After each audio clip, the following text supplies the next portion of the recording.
بسم اللہ الرحمن الرحیم۔ السلام علیکم ناظرین، ایک دفعہ ایک چالاک اور دھوکے باز شخص نے کہیں سے ایک گدھا چوری کیا اور اسے فروخت کرنے کے لیے قریبی بازار لے گیا۔ بازار جانے سے پہلے اس نے گدھے کے منہ میں اشرفیاں ٹھونس کر کپڑے سے اچھی طرح بند کر دیا۔ بازار کی پرہجوم جگہ پر کھڑے ہو کر اس نے گدھے کے منہ سے کپڑا ہٹا دیا۔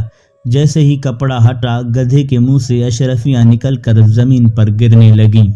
سکوں کی جھنکار سن کر لوگ متوجہ ہو گئے اور حیران ہو کر پوچھنے لگے کہ گدھے کے منہ سے سکے، وہ بھی سونے کے، یہ کیا ماجرا ہے؟ دھوکے باز کہنے لگا، بھائیو، یہ ایک عجیب و غریب گدھا ہے اور میں اس سے بہت تنگ ہوں۔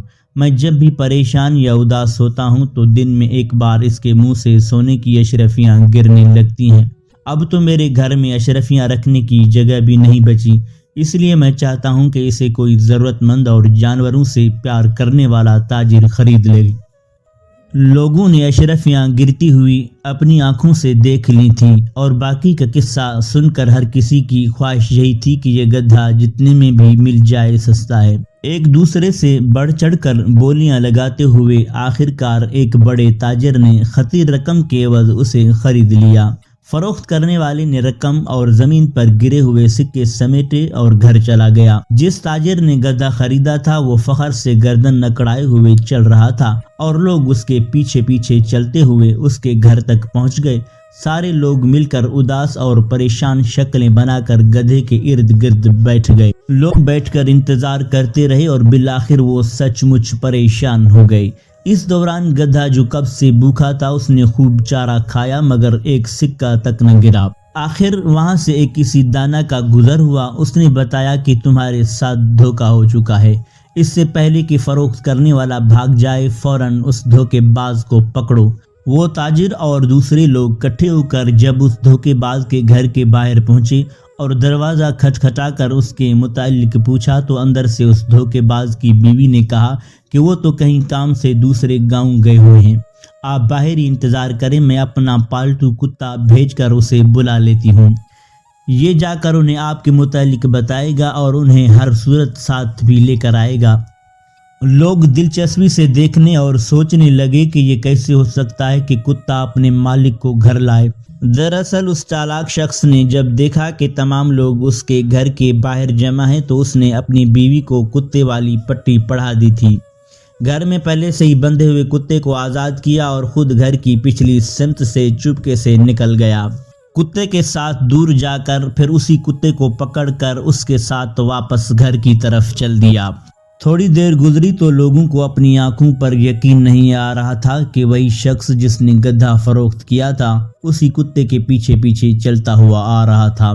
اب یہ سارے لوگ گدھے والی بات بھول چکے تھے اور کتے کے متعلق پوچھنے لگے کہ یہ تو بڑے کام کا ہے، بتاؤ یہ کتنے کا ہے، اسے تو ہر صورت خریدنا ہوگا۔ اس دھوکے باز اور چالاک شخص نے پہلے تو انکار کیا، لیکن بعد میں اچھے دام ملنے پر وہ کتا اسی ہجوم میں سے ایک دوسرے تاجر کو فروخت کر دیا۔ اب لوگ ٹولی کی شکل میں صرف یہ دیکھنے کے لیے کہ کتا گھر سے گئے ہوئے شخص کو کیسے واپس لے کر آتا ہے، اس تاجر کے ساتھ چلتے گئے۔ تاجر نے گھر جا کر غلام کو کہا کہ تم ساتھ والے گاؤں جاؤ تاکہ کتا تمہیں ڈھونڈ کر واپس لے آئے۔ غلام جیسے ہی دوسرے گاؤں پہنچا وہاں سے بھاگ نکلا اور کتا بھی کہیں دور چلا گیا جو واپس نہ آیا۔ جب غلام اور کتا دونوں واپس نہ آئے تو لوگوں کو پتہ چل گیا کہ یہ ایک بار پھر ہمارے ساتھ دھوکا ہو گیا ہے۔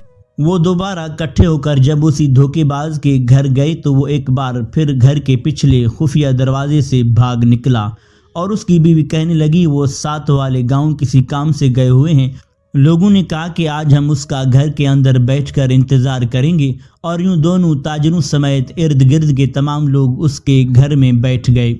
کافی دیر جب گزر گئی تو وہی دھوکے باز گھر میں داخل ہوا اور وہاں بیٹھے ہوئے لوگوں کو دیکھ کر چاپلوسی سے کام لیتے ہوئے ان کے سامنے جھک جھک کر آداب بجانے لگا اور بیوی سے پوچھنے لگا کہ میرے خاص مہمانوں کی تکریم میں تم نے کیا کیا؟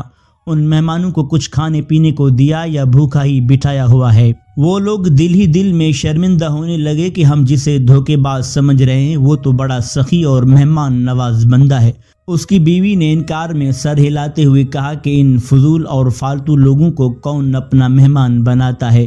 میں نے تو انہیں پانی تک نہیں پوچھا۔ یہ سن کر وہ شخص غصے میں پاگل ہو گیا اور جیب سے ایک خنجر نکال کر بیوی کے پیٹ میں گھونپ دیا۔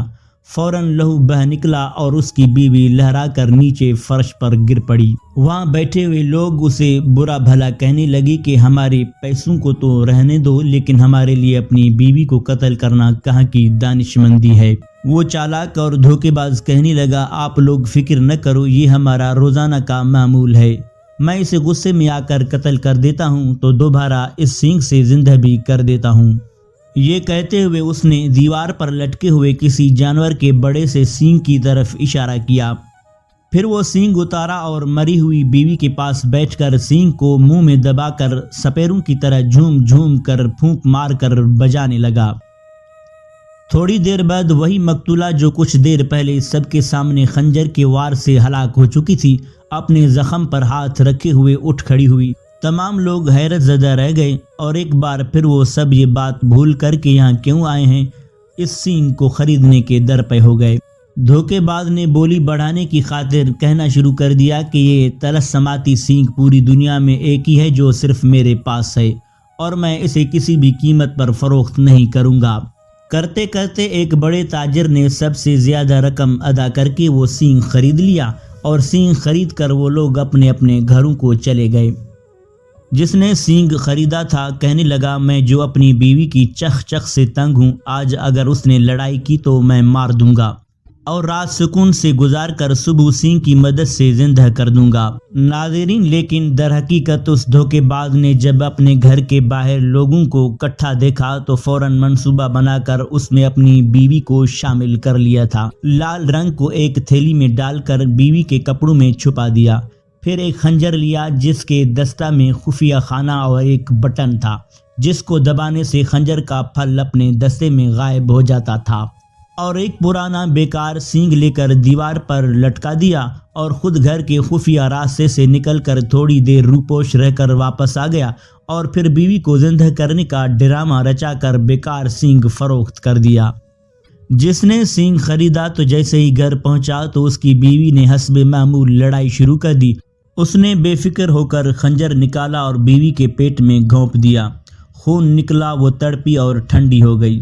اس نے اٹھا کر کمرے میں لٹا دیا اور پوری رات ایسے ہی رہنے دیا۔ صبح اٹھ کر اس نے سینگ کو مختلف طریقوں سے بجایا، مگر وہ تو مردہ ہو چکی تھی۔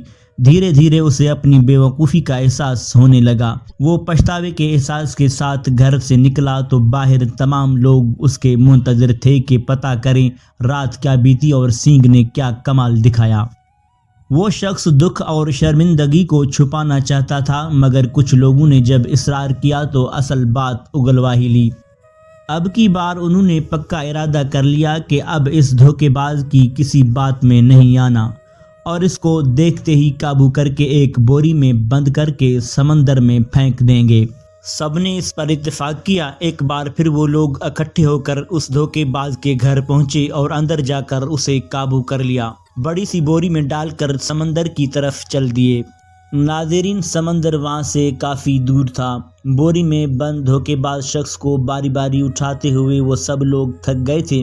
سمندر سے نصف فاصلے پر پہنچ کر انہوں نے کہا کہ تھوڑی دیر سستا لیتے ہیں، اس کے بعد آرام سے اسے پانی میں پھینک دیں گے۔ وہ لوگ تھکے ہوئے تھے، اس لیے جیسے ہی آرام کرنے کے لیے رکے تو انہیں نیند نے آ لیا اور وہ بے فکر ہو کر سو گئے۔ بوری میں بند شخص نے بھوک اور پیاس سے بے حال ہو کر چیخنا چلانا شروع کر دیا، مگر وہ تمام لوگ تو خواب خرگوش کے مزے لے رہے تھے۔ اسی دوران وہاں سے ایک چرواہے کا گزر ہوا۔ اس نے دیکھا کہ لوگوں کا جم غفیر سو رہا ہے اور ایک طرف پڑی بوری سے چیخنے چلانے کی آوازیں آ رہی ہیں۔ اس نے بھیڑ بکریوں کو ایک طرف کھڑا کیا اور آگے بڑھ کر جب بوری کھولی تو اس نے دیکھا کہ اس کے اندر تو کوئی شخص بند ہے۔ چرواہے نے پوچھا کہ اے شخص تو کون ہے؟ یہ ارد گرد سوئے ہوئے لوگ کون ہیں اور تجھے بوری میں کیوں بند کیا ہوا ہے؟ دھوکے باز نے کہا، سنو، یہ تمام لوگ میرے خاندان کے ہیں۔ یہ میری شادی سمندر پار ایک شہزادی سے زبردستی کرانا چاہتے ہیں، مگر مجھے مال و دولت کی ذرا بھی ہوس نہیں ہے۔ میں تو اپنی چچا زاد لڑکی سے محبت کرتا ہوں۔ چرواہا اس کی باتیں سن کر بڑا متاثر ہوا اور کہنے لگا، بتاؤ کیا میں تمہارے کسی کام آ سکتا ہوں؟ دھوکے باز کہنے لگا ہاں ہاں کیوں نہیں، تم میری جگہ اس بوری میں آ جاؤ، اور جب شہزادی کے سامنے بند بوری کھلے گی تو پھر اس کا تم سے شادی کرنے کے سوا کوئی چارہ نہیں ہوگا۔ چرواہا یہ سن کر خوش ہو گیا اور ہنسی خوشی اس دھوکے باز کی جگہ بوری میں بند ہو کر بیٹھ گیا۔ دھوکے باز نے وہاں سے چرواہے کی بھیڑ بکریوں کو ساتھ لیا اور واپس اپنے گھر آ گیا۔ وہ لوگ جب نیند سے بیدار ہوئے تو انہوں نے بوری کو اٹھایا اور چلتے چلتے آخرکار سمندر میں پھینک دیا اور مطمئن ہو کر اپنے اپنے گھروں کو لوٹ آئے۔ اگلے دن انہوں نے دیکھا کہ دھوکے باز شخص کے گھر کے باہر 300-400 کی تعداد میں بھیڑ بکریاں بندھی ہوئی ہیں۔ وہ بڑے حیران ہو کر جب وہاں گئے تو دیکھا کہ جس کو سمندر میں پھینک کر آئے تھے وہ تو گھر میں بیٹھا اپنی بیوی سے گپیں لڑا رہا ہے۔ انہوں نے تعجب سے پوچھا کہ ہم نے تو تمہیں کل سمندر میں پھینکا تھا اور آج تم صحیح سلامت اپنے گھر میں ہو اور باہر بھیڑ بکریوں کا ریوڑ بھی ہے۔ وہ دھوکے باز شخص کہنے لگا کہ جب تم لوگوں نے مجھے سمندر میں پھینکا تو وہاں سے ایک جل پری نمودار ہوئی اور وہ مجھے اپنے ساتھ زیر سمندر اپنے گھر میں لے گئی۔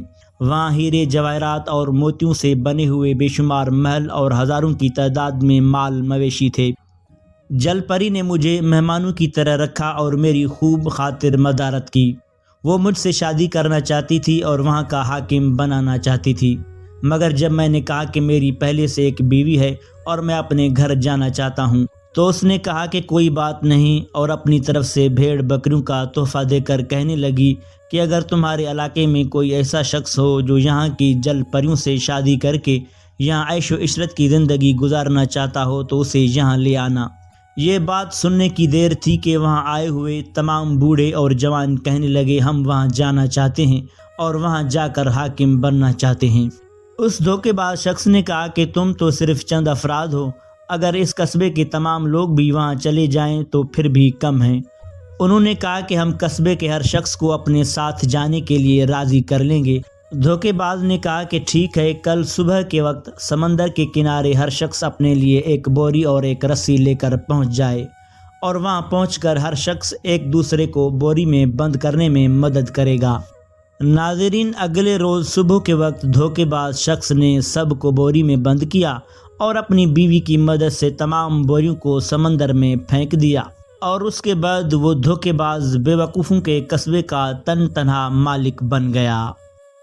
ناظرین، ویڈیو اچھی لگے تو لائک کریں، شیئر کریں اور ہمارے چینل کو سبسکرائب کریں۔ شکریہ۔